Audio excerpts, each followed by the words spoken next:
हरे कृष्णा। आप सभी भक्तों को आने वाली अपरा एकादशी की बहुत बहुत मंगल कामनाएं। हिंदू धर्म में एकादशी व्रत को सभी व्रतों में शिरोमणि माना गया है और जब बात ज्येष्ठ मास के कृष्ण पक्ष की अपरा एकादशी की हो तो इसका महत्व और भी बढ़ जाता है। अपरा का सीधा अर्थ है अपार, यानी वो व्रत जो आपको अपार धन, अपार कीर्ति और अपार पुण्यों की प्राप्ति कराए।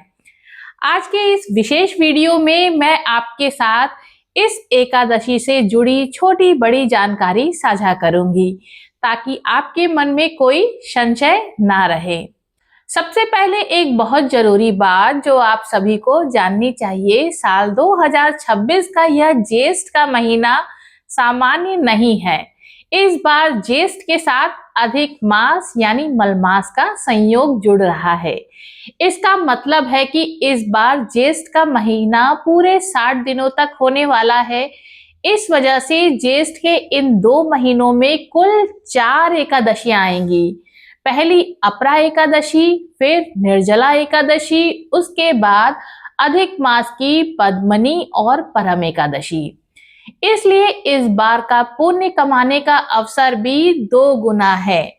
अब बात करते हैं सबसे महत्वपूर्ण सवाल की, व्रत कब रखना है। पंचांग के अनुसार एकादशी की तिथि 12 मई मंगलवार को दोपहर 2:53 से शुरू हो जाएगी और इसका समापन 13 मई बुधवार को दोपहर 1:30 पर होगा। चूंकि हम उदय तिथि और वैष्णव परंपरा को मानते हैं, इसलिए 13 मई बुधवार को ही व्रत रखना शास्त्र सम्मत और श्रेष्ठ है। इसी दिन पूरे नियम धर्म के साथ हमें उपवास करना है। व्रत रखने से भी ज्यादा जरूरी होता है उसे सही समय पर खोलना। अगर हम पारण मुहूर्त के बाद व्रत खोलते हैं तो हमें व्रत का पूर्ण फल प्राप्त नहीं होता है। अपरा एकादशी के व्रत का पारण 14 मई गुरुवार को सुबह 5:31 से लेकर 8:14 के बीच ही करें। पारण के समय सबसे पहले भगवान विष्णु को तुलसी दल अर्पित करें और फिर उसी प्रसाद से अपना व्रत खोलें। एकादशी के दिन कुछ नियमों का पालन करना भी अनिवार्य होता है। इस दिन घर में किसी को भी चावल नहीं खाना चाहिए। माना जाता है कि एकादशी पर चावल खाना रेंगने वाले जीव के समान योनि में जाने जैसा है। भगवान विष्णु बिना तुलसी के भोग स्वीकार नहीं करते, लेकिन एकादशी को तुलसी तोड़ना महापाप माना गया है। इसलिए आप 12 मई मंगलवार की सुबह ही तुलसी के पत्ते तोड़कर रख लें। इस दिन बाल काटना, नाखून काटना या साबुन शैम्पू का अधिक प्रयोग वर्जित है। हो सके तो ब्रह्मचर्य का पालन करें और मन में किसी के प्रति द्वेष ना लाएं।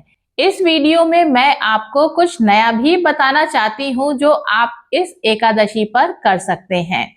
दीपदान। शाम के समय पीपल के पेड़ के नीचे और घर के मंदिर में शुद्ध घी का दीपक जरूर जलाएं। इससे पितृदोष शांत होते हैं। जल सेवा। ज्येष्ठ की इस भीषण गर्मी में राहगीरों के लिए ठंडे जल या शरबत की व्यवस्था करना इस एकादशी पर सोने के दान के बराबर फल देता है। पीली वस्तुओं का दान। चूंकि यह बुधवार की एकादशी है और भगवान विष्णु को पीला रंग प्रिय है, तो संभव हो तो पीले फल का, पीले अनाज का या पीले वस्त्रों का दान ब्राह्मण या जरूरतमंद को करें। गोस्वामी तुलसीदास जी ने बहुत सुंदर पंक्तियां कही हैं। तुलसी पंछी के पिए घटे न सरिता नीर, दान दिए धन न घटे जो सहाय रघुवीर। जैसे पक्षी के पानी पीने से नदी खाली नहीं होती, वैसे ही प्रभु के नाम पर किए गए दान से आपकी तिजोरी कभी खाली नहीं होगी। विश्वास रखिए, अगर आप सच्ची श्रद्धा से यह अपरा एकादशी का व्रत करते हैं तो भगवान विष्णु आपके जीवन में सभी कष्टों को हर लेंगे। अगर आपको यह जानकारी अच्छी लगी हो और आप चाहती हैं कि मैं ऐसे ही आध्यात्मिक विषयों पर वीडियो लाती रहूं, तो कमेंट में जय श्री हरि जरूर लिखें।